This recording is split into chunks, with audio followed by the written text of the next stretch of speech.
What's up, goats? We're ready to rock and roll. Is it just carnage that took place today, or is it called the ramp up? Plus, we're going to get right into our 8 fantasy football players that we wouldn't touch with a 10-foot pole. Let's get ready to rock and roll.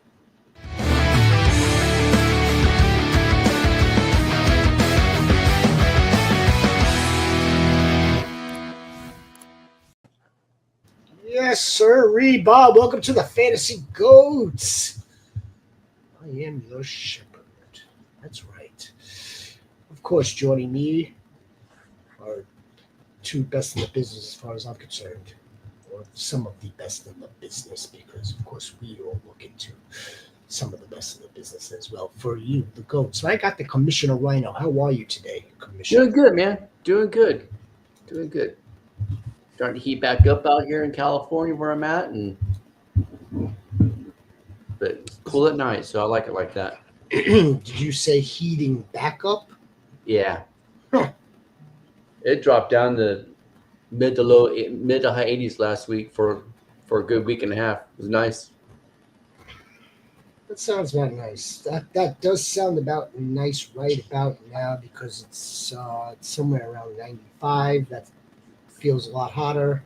It's all good though. It's all good because football is in the air. It's been in the air for a while for us, but we are right in the thick of it. Yeah. JX Fantasy, how are you today? What is happening? Give us something good. I mean, Anything. I'm happy to be here always. Yeah. Happy to talk football with you guys.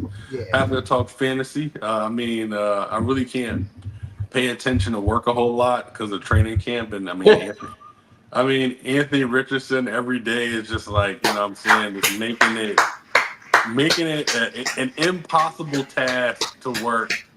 That dude is looking legit. Yes, he is.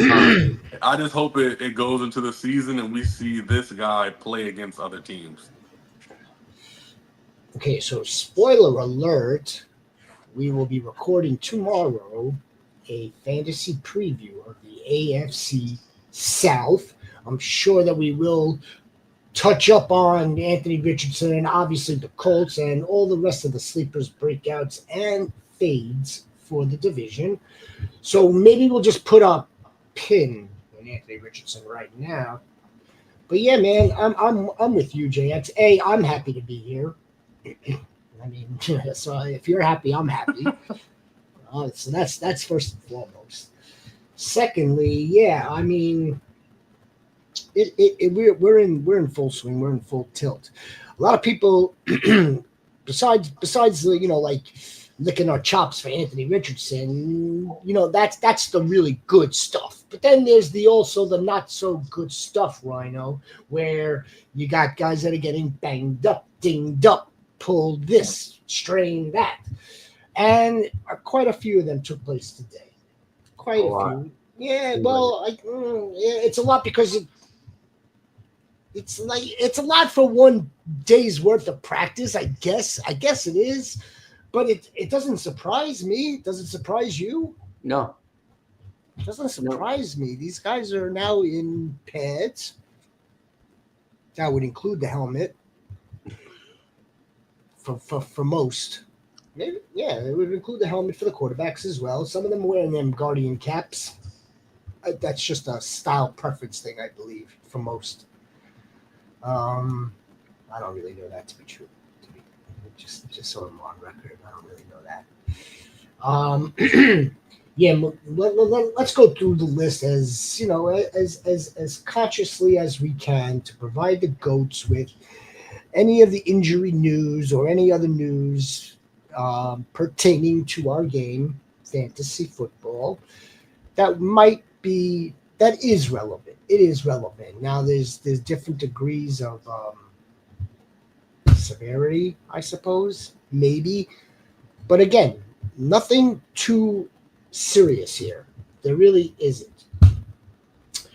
First things first, when I got up this morning, Okay, and the first thing I saw was Braylon Allen off to the side. Okay, Braylon Allen. This happens to be a dark sleeper of ours. Um, After several hours later, it's being reported that the knee is sore. By the way, we're not doctors. We're not physical therapists. Maybe JX maybe he moonlights as a maybe moonlights, but no, we're not doctors. So again, we're relaying this information over to you. Hi, Sniper. You don't get up. I know I don't get up in the morning. That's why. I can't get anything past Sniper. It's true. When I did get up, though, that was the first thing I saw. It was Braylon Allen. Then I did see it, and again, maybe it's because of my geolocation. Then it was Malik Neighbors, shoulder. Again, Left shoulder, yep. Again, these things aren't really concerning me. They're not.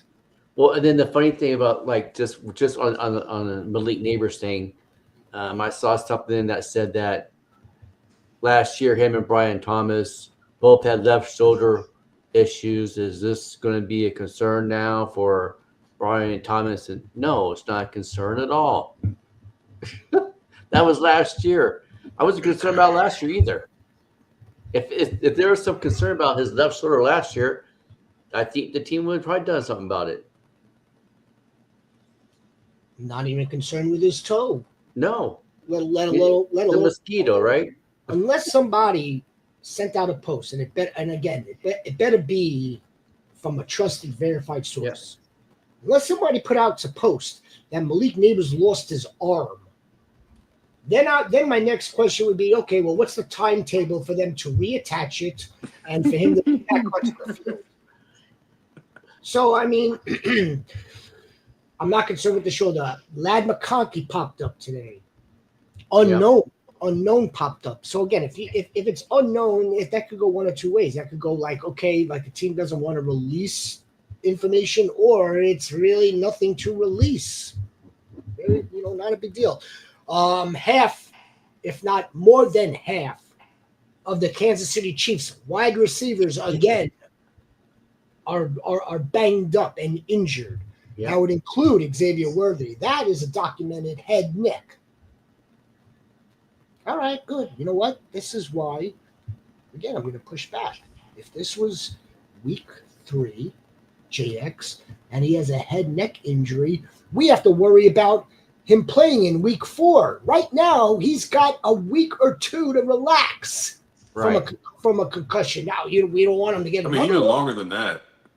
Even longer than that. Yeah, I mean, and that's why I think if it's not like a severe injury, some injuries, I would say we can just not worry about. But I mean, this we're 5 days into camp. 5 days, legit 5 days. They just put the pads on for teams majority yesterday, and I'm seeing people all over my timeline like, oh my God, I can't believe Malik Neighbors has a shoulder issue. There's a thing called ice. There's a thing called rest. In 3 days, you will forget that he even had a shoulder problem. So like I said, we got to understand. Just relax a little bit. Like I said, he's not playing next week. He plays in a month and a half. It's true. Yeah. It's fact. And and Sniper's like, okay, I almost drafted Xavier Worthy today. I would have drafted Xavier Worthy today. Even with the news, I would have still done it. Again, that's why it's okay that these things happen now rather in season.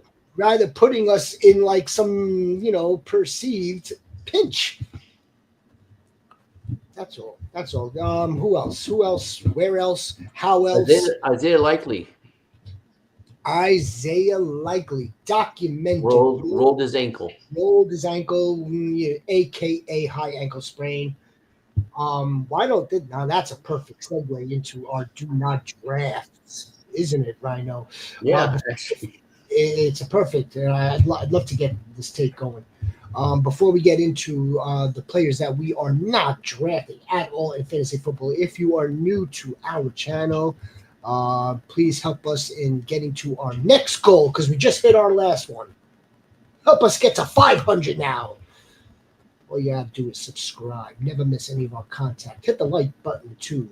Hit that like button, Sniper. Jumpstart the algorithm for us. Rhino, give us the play that you're not drafting, even with today's news of tight end 2. Mark Andrews. Rolling his ankle. That's a perfect segue, yeah, because Mark Andrews, I'm not drafting. Mark Andrews. No. Tell us why you're not drafting Mark Andrews, even still. Okay, With this news. to me, he's touchdown dependent. You look at, he had 11 touchdowns, but a lot of the games, 2 for 14 yards. He had 5 for 51, no touchdowns. 1 for 0, 5 for 55, no touchdowns. The one good game was against Washington, 4 for 66 and a touchdown. A 2-touchdown game against Tampa Bay. He's 2 touchdown dependent. And plus, Isaiah Likely. And plus, they had another tight end that they're rolling out last year, too. Yeah. Yeah. I'm not I think sure. Isaiah Likely is a lot more, is a better wide receiver or tight end, receiving tight end. He's faster. He's more athletic. He could get you yards and catches and won't be so touchdown dependent. I'm not really mad at it. I'm not mad at it, and that's coming from someone who does have a little piece of Mark Andrews. I couldn't lay off of it. Considering how freaking late it was that I was able to get him, the 8th round. So that's telling us something. That's got to be telling us something. Let's put a little stock into like the entire marketplace, the entire fantasy industry of drafters, analysts, everybody that has Mark Andrews that far down. Now that was a couple of months ago, so it's definitely moved up from there. But JX, I mean, are we in the Mark Andrews business, or I mean, or is this like, okay, like he won't recover from like that dropped touchdown pass that could have sent the Ravens to the AFC Championship? Yeah, I'm in a weird spot with Mark Andrews because in some cases I may take him, some cases I may not. You know, for me the tight end class is a little bit wonky. I'm really high on the super high guys, and then after that I'm like, just keep on waiting. That's what I'm looking. I'm like, where's Mark Andrews being taken, and like who's around him? So if I had to compare, to who I'm looking at, we're at Jonnu Smith, Evan Ingram, Njoku, Tyler Warren. I probably would take the latter. I would rather take the unknown than like Rhino was saying. I'd rather take the unknown than just take the guy who's only dependent on touchdowns. Mm-hmm. It's going to be very rare that you're just going to be Mark Andrews again and just rack off weekly touchdowns like your Derrick Henry, because he was on a streak to end the season where it was like this one, another one, 2 this game, another one, and it saved his whole season because he started so bad that he was giving us zeros at the beginning of the season last year. Yeah, and even like a lot of those games that he's getting a single touchdown, he's getting 2 catches for 35 yards. You know. Yeah. So yeah. Let's before we get into another player, let's help out Clifford Goat here. I'm in an 8-man redraft league. Haven't drafted yet. I have the first overall pick. Should I trade my 16th and 17th pick for the 10th and 26th? I'm in an 8-man redraft. Yeah, 8-man. Well, 8-man. I would say then he would have the 1, 9, and 10. Can you imagine the damage that Sniper Mel would do in an 8-man league? Can you imagine that damage? Yeah, I mean, I would say yes, because I mean, in an 8-man league, every team is good pretty much. So yeah, get as many elite players as you can on your team. If that means trading out your back-to-backs, but guess what? You get one more elite player than your 16th and 17th pick. So yeah, I mean, I think that could be a great pick for you. Yeah, and he says he have 1, 9, and 10 then. So yeah. That's I do it heartbeat, man. Picks heartbeat. 1. Yeah, I don't see any downside whatsoever. None. Clifford. No, not at all. 8-man league. Jerry Goat. Jerry Bear. How are you? How's everything today, Jerry? Jerry, I believe Jerry responded to the post earlier, giving us some players that he would definitely not draft. I think that we had a player or two in common. But let's get to one that I'm just not drafting. And you know what? Again, teaser alert. We are going to be talking about this division tomorrow. I just can't help it, though. I can't help it if he's on a do not draft list now. Michael Pittman. There's no Michael Pittman in my draft inventory, my roster inventory this season. Nor never any season, but it's definitely not going to be this one either. I'm not going to start now. It comes down to I don't think there's going to be enough ball to go around. I do think Anthony Richardson is the one that is going to wind up starting. I do, but I don't think this is like gunslinging, like flinging the ball all over the yard. Anthony Richardson, they don't want that. They don't want to put him in that sort of situation of throwing the ball 40, 50 times. No, they want to throw the ball around 25 to 30 times, I think, and just complete 67% of that. Now, go ahead. I'm with Jason. Yeah. Downs is the only one that I'm drafting. I was going to get to that. Okay, so right. If we're so high on the talent of Josh Downs and we're all bullish on their first round pick this season, and if we do believe that they are going to take some shots downfield, because that's what they want to do. That's in the playbook. They want to be heavy on the run game, heavy play action, and boom, take a shot. They're going to be taking a shot with Alec Pierce. They're going to be taking a shot with Adonai Mitchell. Michael Pittman doesn't have that great of a place here for fantasy football. Not for us. This is a dude that has only gotten 6 touchdowns, and that was the high mark, and that was in 2021. It wasn't that long ago that he was being drafted in the first, second, the third round. Now where he's like in the 8th and 9th round now. Yeah, he's down there. Yeah, that's a hell of a drop off. And I don't know, and plus to speak on him a little bit more too. He had a back injury last year, right? And all he's going to do is tweak that one more time, and he's going to be hurt again. Yeah, I'm out on Michael Pittman as well. Like you said here, there's not enough ball to go around. The way that I'm a backup Colts fan at this point. I'm watching the situation so closely. I am a Colts fan in the slightest form. We know Josh Downs is going to be the target getter, right? Yeah. And we know for a fact that Tyler Warren is becoming Anthony Richardson's best friend. Yep. And he's going to give us this type of Swiss Army knife thing. I'm feeling like where he's going to be taking some carries. He was taking carries today. He's going to be playing some red zone, this and this. And the only other option for someone to get targets is like you guys said is the deep ball, and we know that's Alec Pierce's game. So where does that leave Michael Pittman for some intermediate passes? First down. Yeah, like that. That's not gonna be first down. So with that being said, it's just not adding up to me either. Look, for someone entering their 1, 2, 3, 4, 5, entering his 6th season, he's never gotten above 1,150 yards. He's never been above 6 touchdowns. He's probably being drafted exactly where he should be in the 9th, 10th round. But you know what? When I'm in the 9th, 10th round, I'm thinking about league winner. Who is around here that could potentially move up the ranks come this time next year? That's what I'm looking for.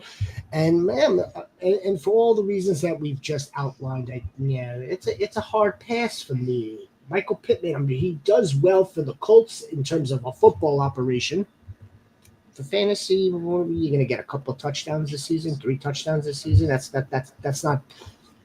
It's not helping you. No. It's helping nobody. Not at all. All right. Somebody give us another one. I got you here. I'm not touching James Cook at all. Ooh. Not touching James Cook. He sticks out to me like a sore thumb.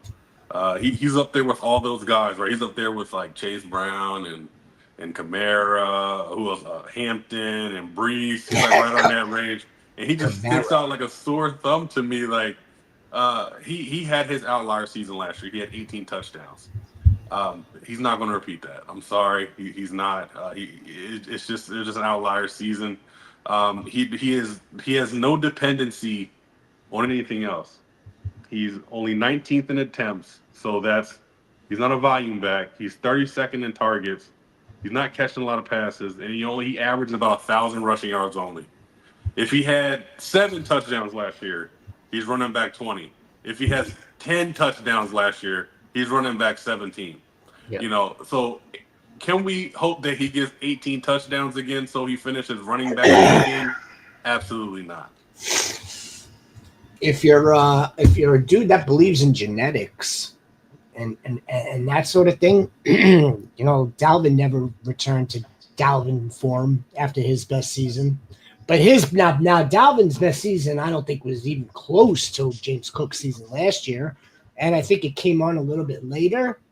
But Dalvin was hurt a lot too. Yeah, Dalvin was hurt early in his career, right? And then he returned and stayed relatively healthy. But be that as it may, James Cook is not going to score 18 touchdowns again this season. That's just not going to happen. That's number one. Number two,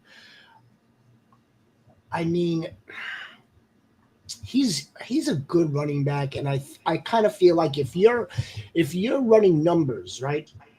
If you're already running the projections, if you drafted James Cook in the 4th round and you're accounting for maybe 10 touchdowns, maybe 12, X amount of receiving yards, X amount of catches, it might pay off at that ADP. But I could understand why JX would be completely out altogether and why some would be completely out as well. I agree. You can take JT right there where he's going.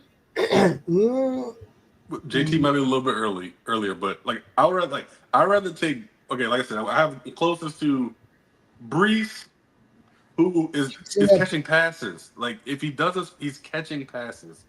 Kamara, the same thing. Kamara, you can say, he's going to catch passes along with the rushing attempts, and then Hampton. I'll even take Hampton just because I know for the beginning of the season he's going to get a lot of volume because we don't know what's going on with Najee yet. He doesn't have a timetable right now, so Marion Hampton's the guy right now. So he's going to get volume. They're playing tomorrow on Thursday night. What'd you say? Him and Trey Harris are playing Thursday night for Hall of Fame game. Not Najee the Pirate. Yeah, Najee's going to be out there with a mask on like a Spider-Man. I mean, I would let me ask you this question: 2 dudes that you're pretty much out on. Would you take James Cook or would you take Kenny Skywalker in this round? If you had, I don't mean to put you on the spot. We should probably talk about these things pre-product, pre-show. Oh man, this is rough. Oh man, the answer could be C. Neither. Yeah, I mean, it might be either. But if I had to choose between the two, I'll probably just go with James Cook. I mean, because he plays 16, 17 games. He's got to do so. So. What's with Cook, Walker, or Kyron Williams? No, man, you're really making we're laying it. We're just like laying it on like a ton of bricks. You know what? Give me Kyron. Sure, why not? But we should bring up. Let's go back to one of the running backs in this round that does have a lot of potential upside, and that would be the rookie Marion Hampton. Mm-hmm. In our last draft, our last mock draft, excuse me, we that's where I'm looking, and Marion Hampton went after Kenny Skywalker. He went after Alvin Kamara. Alvin Kamara is on a terrible team, and he has all the receptions baked into this ADP, or the receptions potential in his ADP. James Cook, who had 18 touchdowns last season, is going in the 4th round. Now regression is baked into that. Like, so it's already like, in other words, if we thought that James Cook had a slimmer of a chance of meeting that mark again, he would be totally in the 1st round at this point, if not early 2nd. But Marion Hampton is probably the play here. If not, my preference would be Kenny Skywalker. I'm not in on Cook this year. I had Cook in a bunch of spots last season. I have Cook on a dynasty team. I think I would hold him, but I think my expectation for Cook now is you're back to RB. You're an RB2. You are an RB2 that scored a ton of touchdowns last year. It's not sustainable. Josh Allen gets him in the red zone a lot. Just saying. I hear that, Jason. But Josh Allen into the end zone too. Mm-hmm. Josh Allen, if it's 3rd down, Josh Allen gets Ty Johnson in the end zone. Yeah, and Ray Davis is still a thing too. Like Ray Davis is good. Davis may become more of a thing. Exactly. Like, for someone who doesn't get a lot of volume, he has some pretty good guys that play behind him. I am looking at Jason Goat's mock right now. Yeah, it wasn't to point out you, Goat. It was just to point out, like, James Cook is going in this round. It's not getting any higher, and it's not really dropping either. He's going in this range, and so are the rest of these players as well. Alvin Kamara. We might as well just stay on Alvin Kamara. Now, see, I kind of wanted to talk about new plays because I know we did this show, this exact show last month. So I kind of thought that we should come up with a new crop of people that we're not drafting. But we might as well just stay right here. Alvin Kamara at 30 years old on a really bad team with an offensive line that's just not very good. I think Kellen Moore even said it best. Kellen Moore said, "This is a building. We're building this organization now. This isn't a team that's set up to compete." Right. This is someone that's not going to rush for over 1,000 yards. Who the hell wants that? And if he's this guy right here. If Alvin Kamara is the only game in town, Rhino, why wouldn't you just put like your middle linebacker like zeroing in on him at all times? I'm with you. I'm with you on that. At all times, just like spy Kamara. Not even forget him. We don't need to spy this quarterback. We'll spy Kamara. That's just I don't see it happening for Alvin Kamara for those reasons. Nothing else. His age, the fact that he's not very good running inside nor outside for that matter. He's exceptional in open space and catching the football. Exceptional. That's been his calling card, and it's not like he's just going to turn into Butterfingers now, but I just don't see it. I see the regression. I see that. So there's two not drafts. Who's next? Good, Jack. Yeah, Jess has. He wants it. Go ahead. I see it in your eyes, brother. No, I am just gonna be absolutely swooping in and taking the Kamara stocks, and then by week 7, when he's traded to the Cowboys, I'll let him take it to a championship. While you guys, will keep on with Kenny Skywalker and, icing his knees down. All right. I mean, look, is there a possibility of him being traded? Yeah, I guess it's possible. If, there's a team out there, I don't think Jerry would do that. Take on that contract, or a team that would rework that contract in the process. I don't really see that, JX. I don't. That money that they gave him a few years ago, that Yeah. an exorbitant contract. He's making Christian McCaffrey money, isn't he? No, he's not making that much. A No. little But bit less. A little bit less. I do think the Saints would eat that money to appease him and get him out of town. Get him Yeah, out of there. I could see a 50-50 split. I could see a 60-40 split. I can see it all. Like, I mean, I just think he's not going to be there for the season. And while he is there, he's going to be good enough to keep us afloat because they're going to be bad. They're going to be bad. They're going to throw the ball. I seen him catch the ball damn near 12 times one game with Derek Carr. And Spencer Rattler, and they're going to be looking for him because who else are going to look? Who else are going to look to? You know, like, he better keep us afloat. 5-6 receptions a game, 60 total yards a game, one touchdown maybe every other week or so. Like, he'll be able to keep it afloat until he's out of there. Let's not forget, Alvin Kamara was ranked, top 5, top 6 for PPR on a per game basis last season. Mm-hmm. A lot of that has to do with the fact that he spiked. He spiked in week 2 for like 50 points. Yeah, we have 4 touchdowns as the Cowboys. Yeah. If he doesn't give you one of those games again, you're looking at, for PPR points, you're probably looking at maybe, I'm going to go down to 14, 13 PPR points out of Alvin Kamara. It's not great. That's not good. That's not good.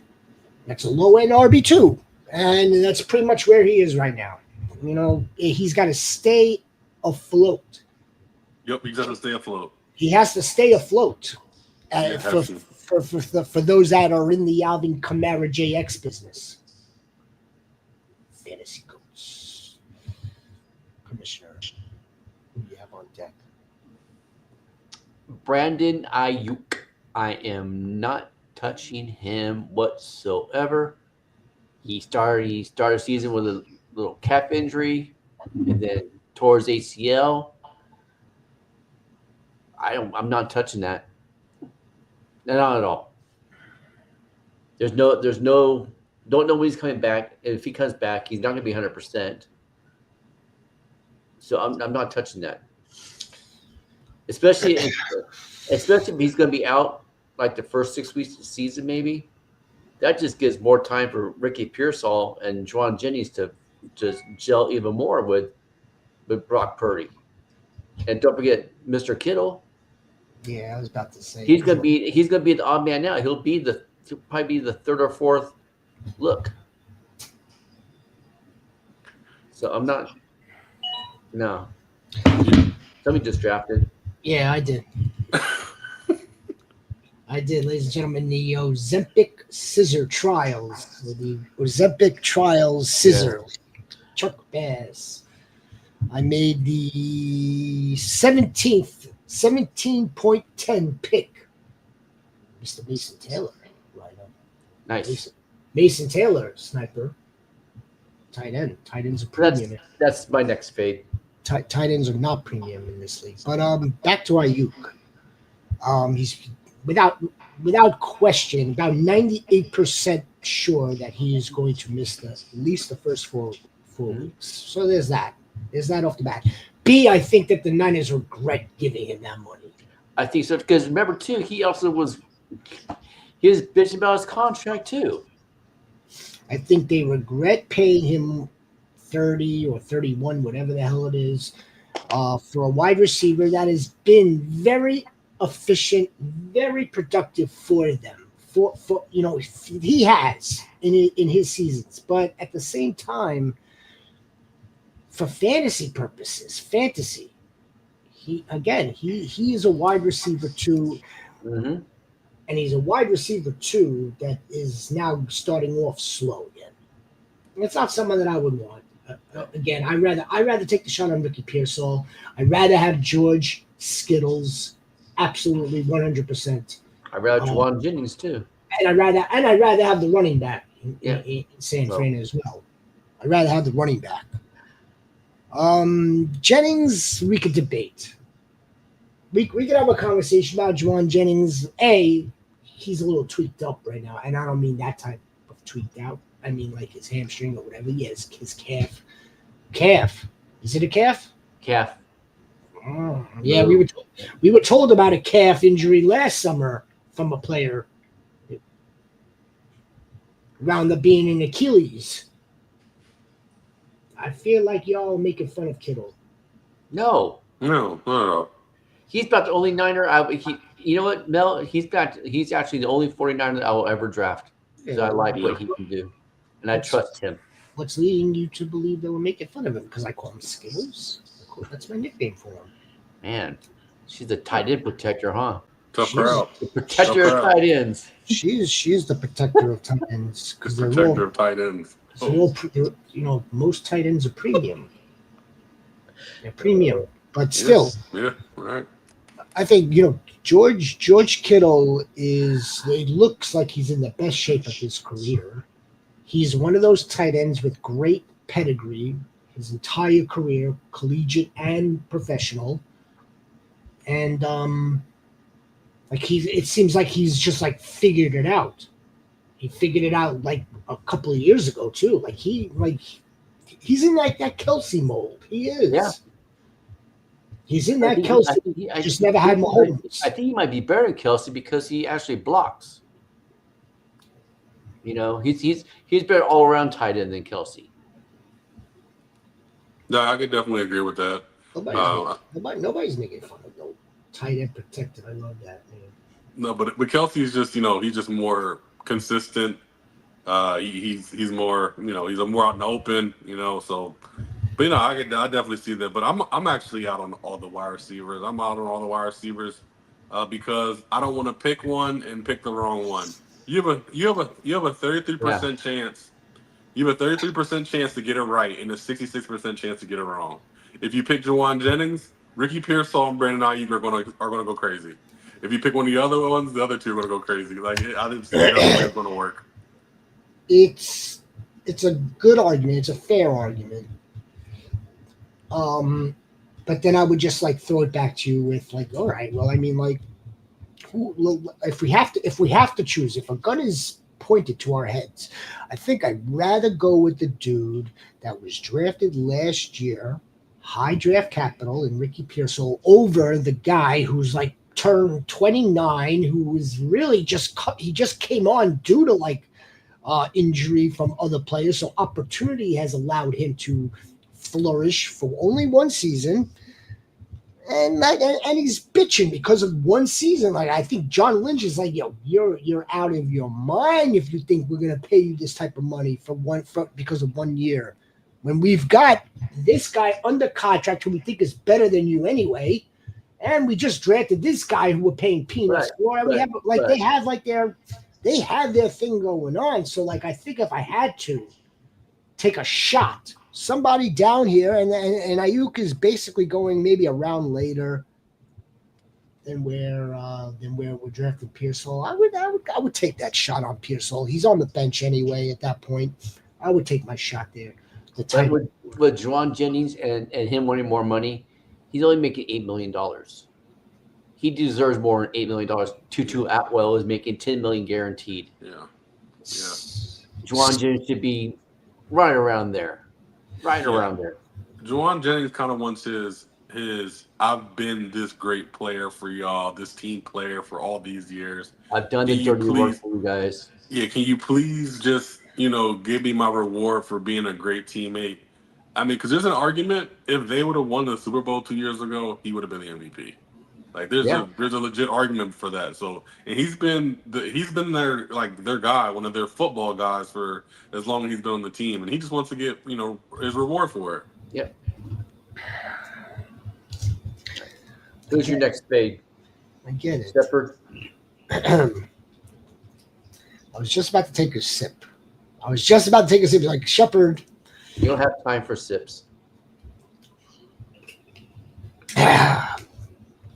But I do have time to give you some low-hanging fruit. But before I do that, if you're just joining us, goats, please give us a like and subscribe. We really appreciate that. We're working hard to reach our sub goal before week 1. 500 subscribers. Couldn't have done it without you to even get to this spot. Thank you very much. The low-hanging fruit, and I thought about this, and this is a late addition for me, but it's disappointing. It's upsetting. It's aggravating. It's everything.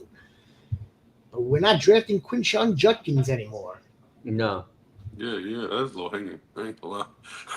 We're not. It's low. Yeah, it's low hanging. We're not drafting Quinshon Judkins anymore, and I'm upset by it because like this was a dude, a 2nd-round draft pick. He was slated to be the starting running back for the Cleveland Browns, a team that was not going to be very good, but they were going to try to run it down your throat.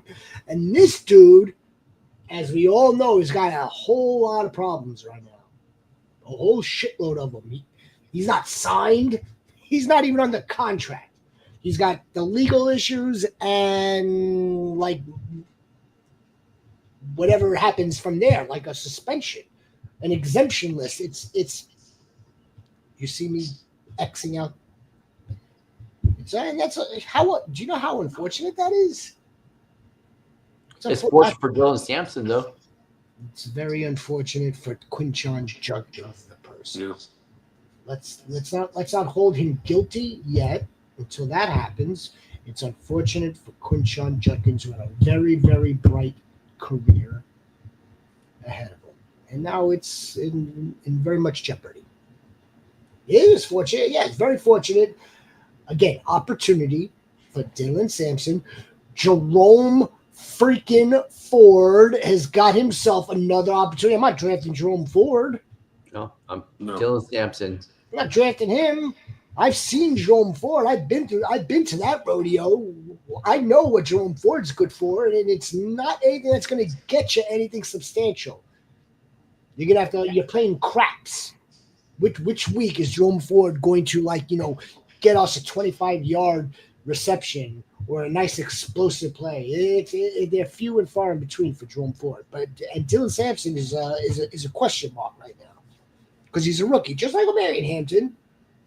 Marion Hampton comes in with better draft capital, but still an unknown, not a proven commodity yet. No, let's go off like what I've seen his tape. Who did you draft, Sniper? Sniper says that she was about to make a pick. Yeah, that's just some low hanging fruit. It's unfortunate, it really is. I wouldn't draft him, considering okay, let's say the Browns sign him, then Goodell puts him on the exemption list, takes him off week 10. What good is that do? You can't get an IR designation with him. Mm-mm. Does you no good. No good. Yeah, that's it. Those are my guys. I'm not drafting Pittman. I'm not drafting Kamara's another late addition, but we might as well just keep going back to it. I'm not drafting Quinshon Judkins anymore. Is there anyone else? Did I miss anybody? Give us another. Give us one of you guys. Give us a guy. Do I want to? I'm gonna double down on Jackson Smith and Jigba. Double down. Yeah, I'm gonna double down on it because we talked about it yesterday a little bit, but I kind of want to get a little more in depth here. So Jackson Smith and Jigba, right? His rookie year, he played 69% in the slot, and we were like, "Wow, what's going on? Why isn't he playing more in the slot? They're not using him the right way." And then the next year, they did. They used him 84% in the slot, and it worked out. And he was a top 12 wide receiver, and he made everyone that loved his talent. He made us right. And then what Seattle did was they got a slot wide receiver to play next to him. Wait, hold on. Wait, so you have one of the best slots in football, and you get another guy who only plays the slot. So that tells me is that he's not going to be playing the slot as much as he did the year before. So just looking at some of the stats with Jackson Smith on the outside opposed to the inside. So we have 26.3 air yard share on the outside, where it's 32.7 on the inside. We see an average separation score on the outside of 0.035 opposed to the inside at 0.68. Like, he's significantly worse on the outside than he is on the inside. And I love Cooper Cup, but I just don't think you bring somebody in there to play the slot when you already have a great one there. So I just see a regression with him. There's this is interesting, Jerix, because I was listening. I was listening the other day, and someone made the point, like, let's not be so quick to just be putting JSN on the outside just because they brought in Cooper Cup. Like, it really is going to be interesting to see how they line up, because again, JSN excels out of that slot. Mm-hmm. He excels out of the slot, but I mean, I don't know. Is it? Or aren't we also going to be banking? I want to say we're banking on his talent, but who's throwing him the ball now? Also, Yeah, so that's also a part of it too. So but I just look at it like this: is Cooper Cup playing outside? No, he's not. He's not playing outside. So that means that JSN has to play outside. And this experiment that they're doing is not going to work. You know why it worked with Puka? Because Puka has that versatility. Like, he's big and strong enough to play outside, and he's tough and physical, so he can play inside too. That's where that worked. It worked where, like, these two guys were like almost interchangeable. He didn't know who was playing slot, he was play outside because we were always thinking. But with JSN, it's like, oh, like he's too small. He's not really fast. But he's very quick. But that's more suited for the slot. And it just, I don't know what they're doing, and I don't think it's going to work this season for them. I just really don't. The only wild card here really is, like, if Cooper Cup has like some sort of rejuvenation, rebirth, that is kind of sort of possible, where they do have him playing on the outside because they need that they need to play into JSN strengths. Nevertheless, I mean, for his production last season, for him to be going in like where he's going in the draft right now, with the likes of some of our faves, like Garrett is just around him. I would honestly take T. Higgins Absolutely. before JSN. Yeah, I would take Garrett Wilson before JSN. And then it gets a little tricky because, again, he's technically Seattle's wide receiver one. Technically, we also know that he can play outside. It's just, is that the best spot for him to play? Probably not. It's probably not. Then again, not to play that big of a devil's advocate, who knows what they're working on behind closed doors, or what JSN was working on in the off season. But that's why I said, like, I want to bet on the talent, but then there are other circumstances. There's Sam Ghosts. B, we know this team really wants to attempt to run the ball. Yeah. They really want to run the ball if they could get their O-line together. How much volume is it going to be? Yeah, so I think that puts things even more into question, because I think you're right. They want to run the ball more than they want to pass it. They want to keep things safe for Sam. So you keep things safe for Sam. I mean, the safety blanket is Cooper Kupp, and the X isn't going to get a lot of targets. And because we also do know that the best that we've ever seen Sam is when he had the ability to hold the ball. Right? He had the ability to hold the ball, wait for Jefferson to get open, wait for Addison to get open. He's not going to have that luxury in Seattle anymore. So those targets to the X are definitely not coming.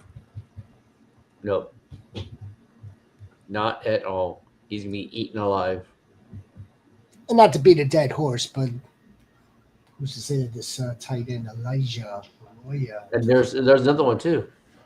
So, yeah, there's that factor as well. All right, let's get one more, Rhino. One more. All right, here we go. Give us something filthy. JJ McCarthy, I'm not touching him. I know. KOC is a quarterback whisperer. Yeah, blah, blah, blah, blah, blah. I'm not touching him. Nope. Not at all. Bye-bye. I'll just watch. I'll skip him. I'll wait another round and get Penix or whoever. There's nothing there telling me to draft him other than KOC is his coach. He's a quarterback whisperer. Okay, so he had Darnold last year. Oh, look what he did with Darnold. Darnold was a freaking top 5 pick. There was a reason why Darnold was a top 5 pick because he is a good quarterback. KOC was able to bring it out of him. I don't know. JJ McCarthy is in that realm, so I'm not taking him. I'm not taking him. Nope. Well, I know. Hey, I don't want to dispel who you're not drafting. But if Sam Darnold is a good quarterback, then that means Sam Darnold should be able to support JSN and all the rest of the pass catchers in Seattle. See, I think it has to do with the head coach. I see that even with that head coach, when Kirk went down, those quarterbacks were still throwing 100-yard games. Yep. I don't care what Harbaugh thinks. Harbaugh ran the ball 85% of the time in Michigan and threw 15%. I know those are exaggerated numbers, but no. I just can't. I can't forget what he did with Nick Mullins. I'll never forget those games. Those Nick Mullins games. Not Nick Mullins game. Nick Mullins games. And then yes. Then let's fast forward to resurrecting the career of Sam Ghosts. But all those quarterbacks had experience playing before. But he Mullins came from the 49ers system. That's an easy transition to the KOC system.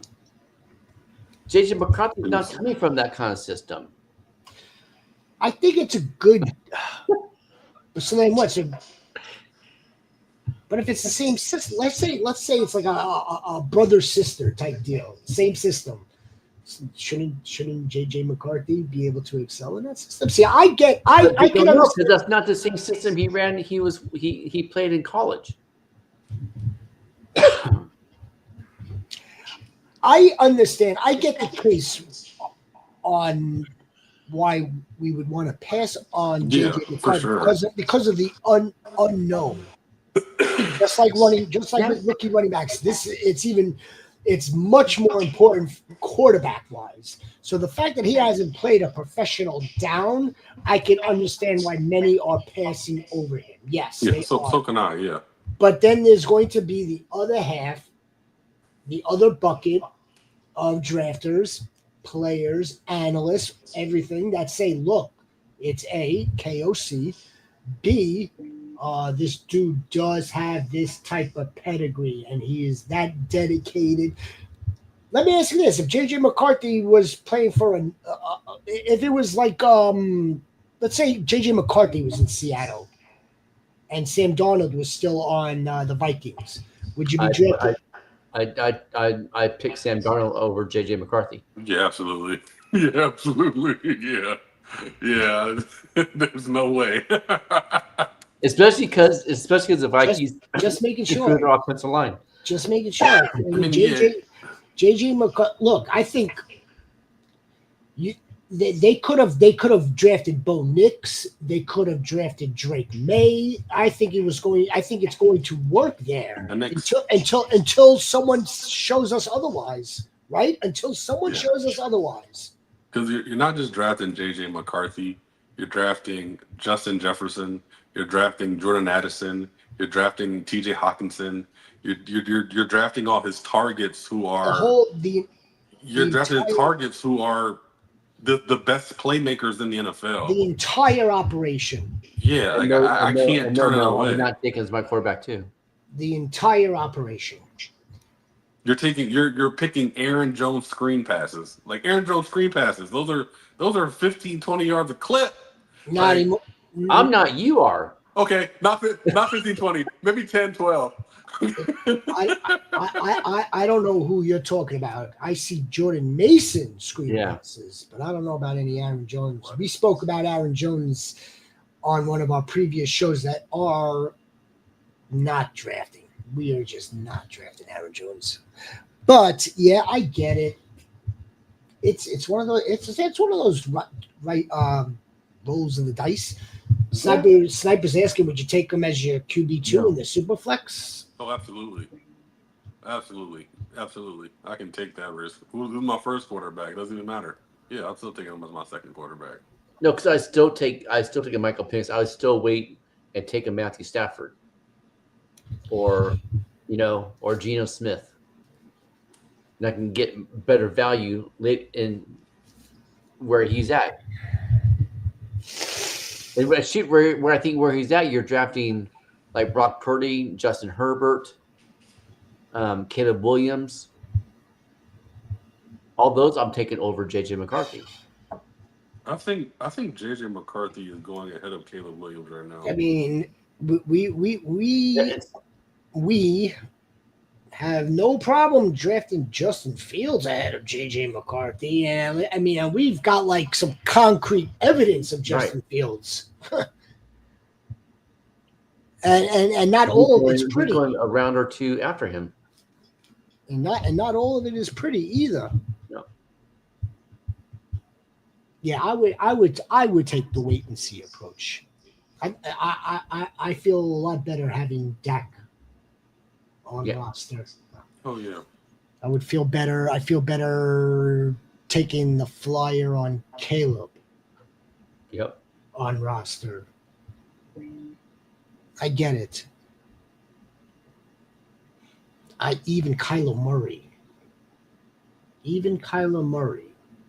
which is another quarterback who I have a feeling we're going to be talking a lot about. So I have one. Either in a good way or a bad way. JJ or Trevor Lawrence? That's a good one. I'm taking Trevor Lawrence. I'm not taking Trevor Lawrence, actually.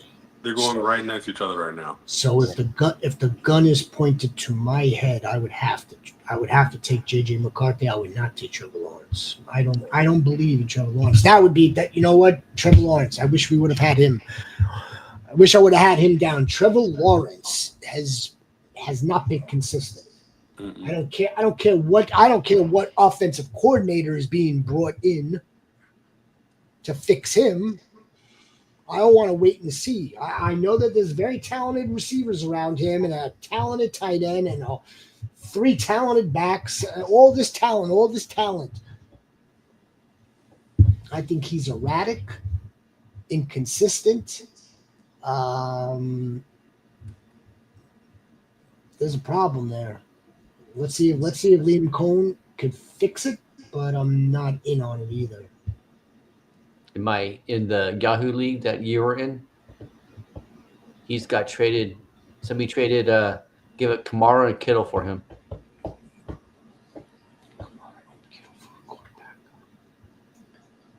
Sometimes it costs that much.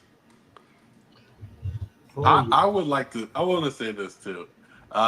You call me crazy, but all those years ago, I had Zach Wilson ahead of Trevor Lawrence in draft evaluation. I just wonder what it looks like. What does it look like? Looks like that. Yeah, but what does it look like? Zach Wilson running the Dolphins and Trevor Lawrence running the Jags right now. I just wonder what that could possibly look like. You might see that, dude. See that. Yeah, maybe we'll see that. You might see that. We might. We'll revisit this conversation and then we'll let you have the floor, bro. Like my worst nightmare. is what that sounds like. I don't know. Well, maybe Devon Achane would actually not miss or skip a beat, because that to me is one of the more puzzling things that I've come across in like the last 18 months. Shoot, and quarterback goes down, and so does the running back. And right now, coming out of the Dolphins camp, Ewers is out playing them. Zach. Yeah. You're surprised? I'm not surprised. I'm a little surprised. Not surprised at all. Trevor Lawrence, though, there are tools there. He's got an arm. It's not that he doesn't have good arm. He's got a good arm. He's erratic with it. He's inconsistent. He doesn't hit the throws that he needs to. Yeah, he's really inaccurate. He's just. I don't know if he's. Are you erratic or no? No one's that erratic. he's pretty erratic. But he's getting better. It's just one of those things, man. Yeah, maybe Liam Cohen will be able to fix this too. Process things a little bit better, get guys open a little bit more, like wide open. Because again, there's a lot of shit. There's a lot of plays, I should say. Like Trevor Lawrence is just like airmailing the ball. Airmailing it. All right, guys. Good stuff, man. All right, guys and gals, snipers. Who'd you pick? Sniper. Sniper, tell us who you picked. I know there's a little bit of a delay. In any event. Hey, what's the over under tomorrow when AB's on with us talking about the AFC South? If we go, how long does he talk about the Colts?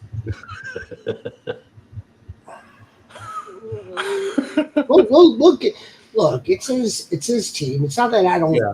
It's not that I prohibit you from talking about the Rams. No, I'm just having fun, man. I watched some Anthony Richardson highlights today, and I was impressed a little. And this is coming from a Bears fan. Look, I'm not trying to get too excited. Like, I'm really not. Like, this is still training camp. But no, he has looked good. He has looked good. He threw a whole shot in between cover 2 today to Pittman. That was just like, who is that guy? Like, we've never seen that guy before. It was the work they put in the offseason is paying off. Well, that's what I was just about to say. It's not so much that I'm putting the stock into Shane Steichen. It's not that. I trust that he'll be able to call the right play, but I don't trust in him to have fixed the quarterback. I trust what he did in the offseason and whom he worked with in the offseason that perhaps has made it click for him. We know that his mechanics do look better. Like, they look completely different. Yeah. Like, we know night and day, man. He's got that God-given ability to take off and run and be elusive and just like absolutely smoke people. So we know he's got that. And the other part of it, he's got to be able to stay on the field and not get tired, or not break his collarbone because he took a bad hit. So that's the other element. I think he needs to start, not because I'm drafting him, but he needs to start because it's you might as well get him onto the field and let's see what you have in a franchise quarterback. Yeah. If it doesn't work, at least A, you know that he's not your franchise quarterback, and B, at least you did bring in someone that could kind of steer the ship right into the lottery, right into the top 10 for you. Right, Arch Manning. Right? So it's either A, you win because you've got him, you did it right in 2023, you got him, or B, all right, just don't make us look worse. Danny Dimes, don't make us look worse, and just take us to May, take us to the draft. The comment I made about taking 5 quarterbacks. Oh, he took a 5th quarterback. She's asking if I had picked 5 quarterbacks, but I still fade on McCarthy. Yes, I still fade on McCarthy. Even if it was your 5th quarterback. Yeah. It's kind of like it's silly at that point. 5 quarterback. Number one, what kind of show? What kind of draft? What kind of roster is it where you're drafting 5 quarterbacks? I know. So that's why it's a little silliness. Silly sniper. Jason Goat, you are the goat of goats. Can't wait to win some fantasy with you, Jason Goat. And all the rest of the goats. Yes, sir. Be back later on the week. in between now and later on in the week, check out our previews, sleepers, breakouts, and feeds. Hall of Fame game is on Thursday night, so we could watch some football. Football is on Thursday night. Let's go. JX, Hall of Fame, preseason football, Cubs. Which one? Cubs for me. Go Cubs. Cubs for me. Well, because you're not an English fan like me, so. No, yeah, I'm not. But yeah, I'm just not. I'm not big on preseason football. I've never been a big preseason football guy. It's nice to see it. It's not to see it. I'll watch it for a little bit, but I can't like watch the whole game. It kind of gets me too ready for the season. If it was a UFL on Thursday night, I'm gonna watch UFL too. So I'm just sick in the head about football. I like me some football. Ain't nothing wrong with that. No. We are going to talk about this individual, I have a feeling, next week, if not on Friday. No, we might actually talk about him tomorrow as well, this individual. Yeah. Mr. Marks. Lumber Marks. All righty. Goats, appreciate you all. We will see you again. Have a wonderful evening. Be a difference, make a difference. Oh, rest in peace, Ryan Sandberg. Go Cubs. Yeah.